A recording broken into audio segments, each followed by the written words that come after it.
ყოველთვის თამაშობდი ფეხბურთს, სანამ ფეხის ამპუტაცია დამჭირდა 1 წლის წინ, მანამდე ფეხბურთელი ვიყავ.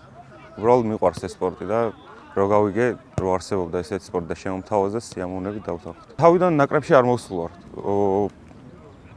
პროტეზზე, ფეხის პროტეზზე როცა დავდიოდი, იქ შემხვდა პლაკატები, რო ფეხბურთს თამაშობდნენ. შემომთავაზე იმ ქალბატონმა ნომერი მითხრა. და მაშინ ცოტა ისე უყურებდი. რომ ვიფიქრე, მეთქი არ ვიცი ჯერ როგორ თამაშობენ, საერთოდ თამაშობენ თუ არა, წარმოუდგენელი იყო ჩემთვის ეს ყველაფერი.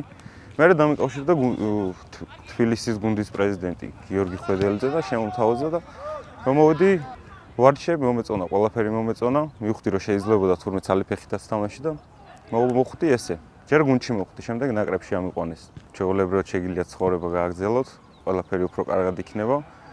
და რავი, სპორტით თუ არიან დაინტერესებულები, არის ბევრი სპორტის სახეობა, სადაც შეუძლიათ რომ მივიდნენ, ივარჯიშონ, დრო გაიყვანონ, აღარ იფიქრონ იმ ტრამვაზე და პოზიტიურად შეხედონ უფრო ყველაფერს.